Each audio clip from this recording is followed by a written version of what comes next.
Tudo bem? Professor Eduardo Ribeiro de História aqui, continuando nosso assunto, né? Porque a história, ela não pode parar. Bom, meus amores, nosso conteúdo, a gente vai voltar a falar, né, sobre a questão dos holandeses e como eles administraram o território e conquistaram o território brasileiro, por todos os fatores que a gente já falou no vídeo anterior. Então, a Companhia das Índias Ocidentais era criada com o objetivo de tomar conta da produção, refino, distribuição, comércio do açúcar brasileiro, por conta desse atrito com os espanhóis que passaram a ser agora donos do Brasil, né? Então, o que é que os holandeses fizeram? Criaram a VIC, Companhia das Índias Ocidentais, e tentaram de fato conquistar o Brasil. A primeira tentativa de conquista do território brasileiro em 1624. Repare que é um lapso temporal muito grande, hein? Desde quando começou a morte de Dom Henrique, em 1580, e a assumida dos espanhóis ao trono português, que é em 1580 também, né? A União Ibérica é de 1580. A Holanda ela só tenta conquistar o Brasil em 1624. Um lapso temporal grande. Por que tanto tempo? Porque a Holanda era um país recém-independente, era um país novo, era um país que precisou se estruturar economicamente para tentar algo desse tamanho, dessa proporção. Então, tempo para se organizar, né? O acúmulo prévio do capital.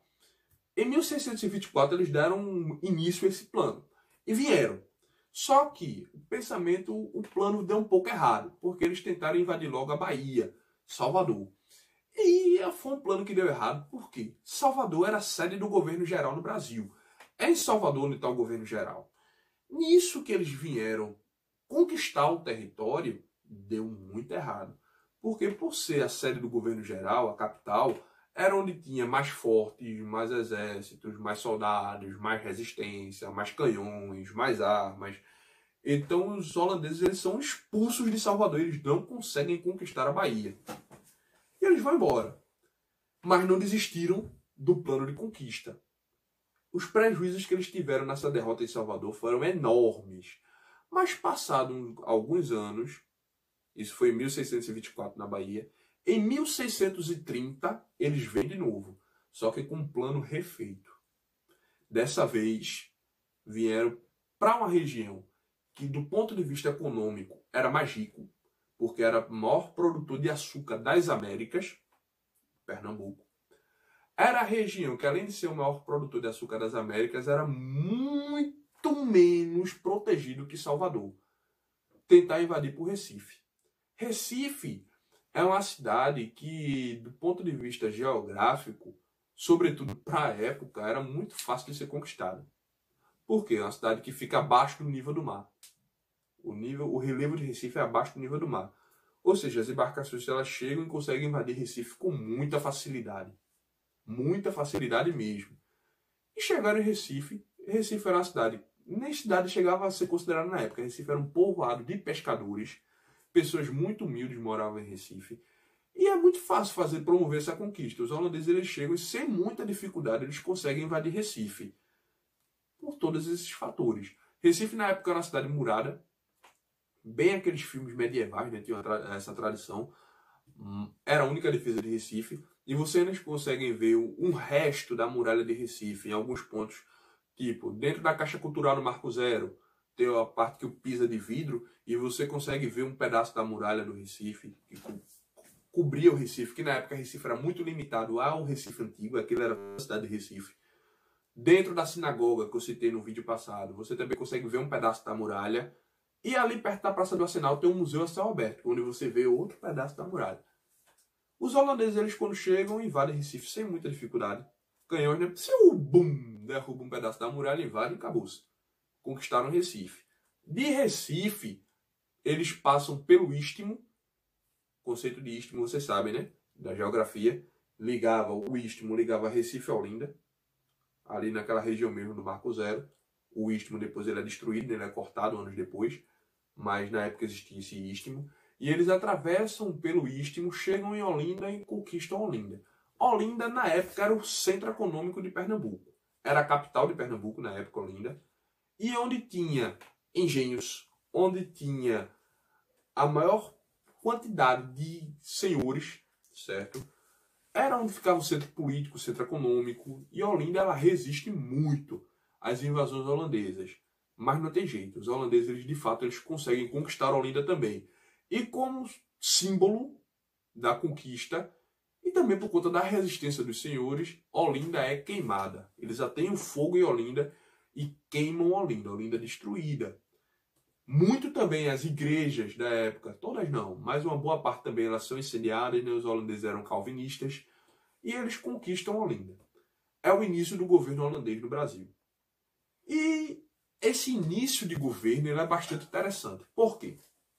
Os holandeses, eles quando se estabelecem, eles precisam fazer a roda da economia girar. Do contrário, não tem sentido conquistar. Não vieram para cá por conta do açúcar? Para poder lucrar, por conta dos lucros que tenham sido prejudicados graças à Espanha ter conseguido o trono de Portugal. Então precisa fazer a roda da economia girar. Quando o pessoal chega que queima Olinda, essa roda da economia foi prejudicada. Então se precisava injetar dinheiro para fazer os senhores de engenho recuperarem o que tinham perdido com essa invasão e voltarem a produzir o açúcar normalmente.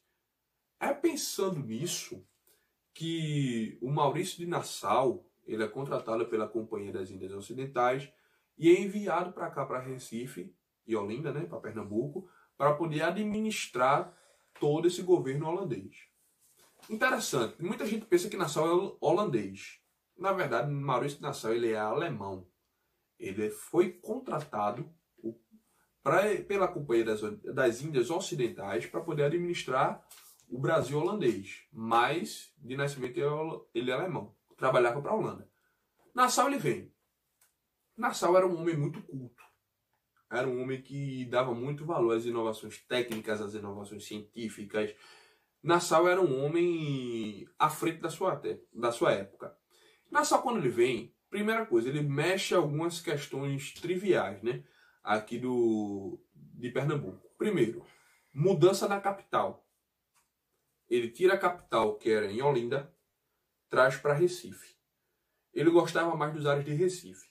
Se a gente parar para olhar do ponto de vista geográfico, Recife é muito parecido a Amsterdã, capital da Holanda. Por que Recife é muito parecido com Amsterdã?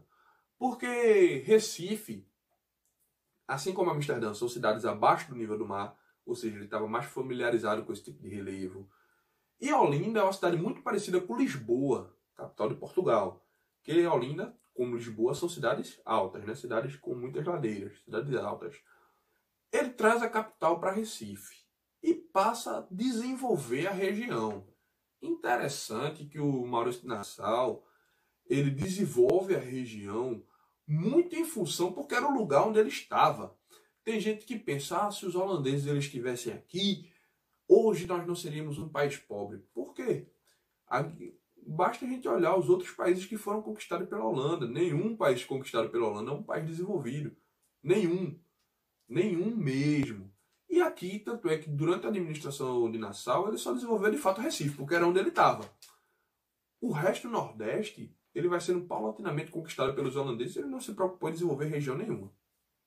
Então, de fato, não seria uma garantia que os holandeses tivessem continuado hoje se fosse uma região mais desenvolvida. Isso é um mito criado, certo? Mas em Recife, Nassau ele desenvolveu muita coisa, certo? Ele promoveu a mudança da capital para cá.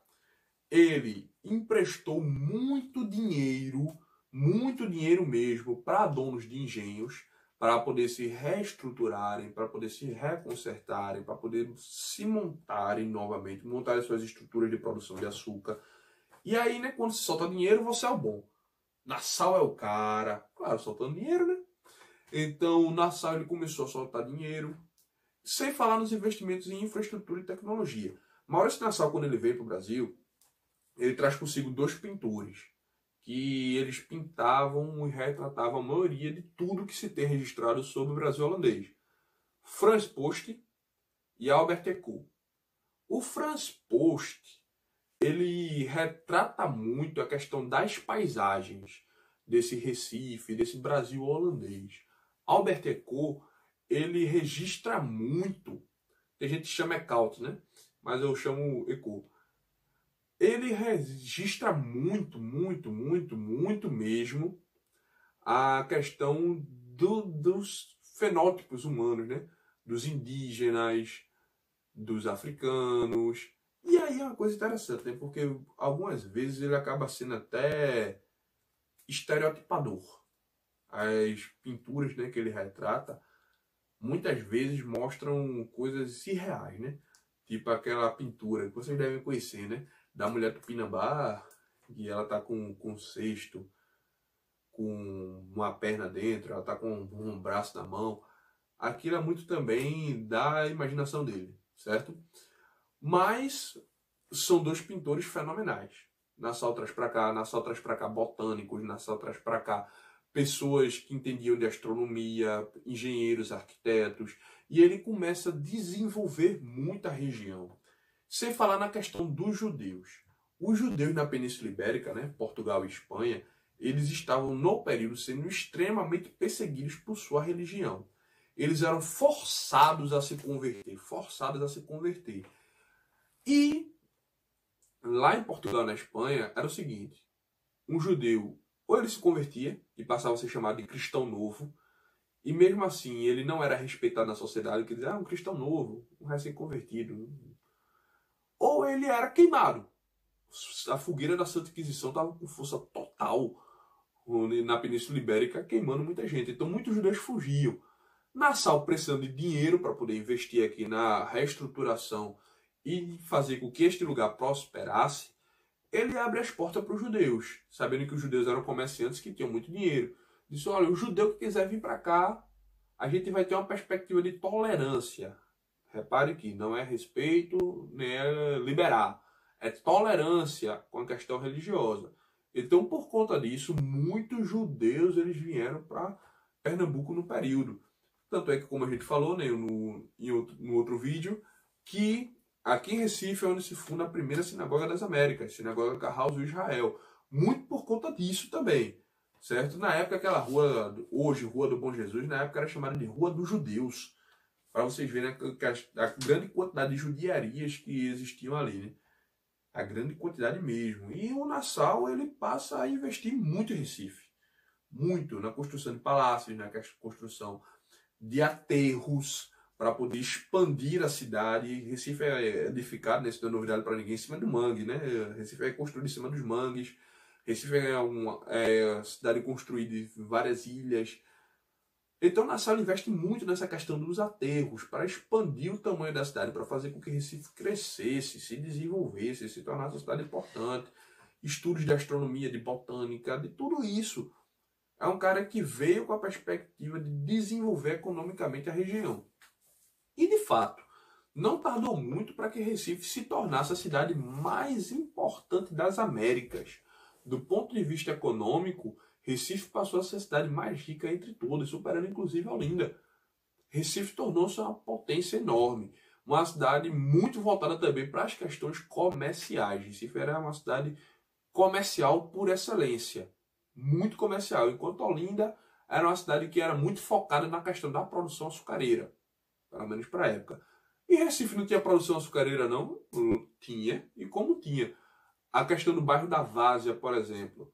Quase todo o bairro da Várzea eram engenhos açucareiros, certo? Eram engenhos açucareiros. O engenho do meio, né? Por que engenho do meio? Né? Ficava entre a Várzea e entre aquela região que hoje seria já de São Paulo, aquela região ali. Então, por estar no meio, certo? Engenho do meio.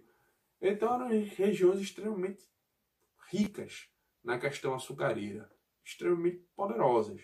E Recife supera Olinda, anos-luz na frente. Nassau ele passou a ser querido pelas pessoas porque ele, de fato, né?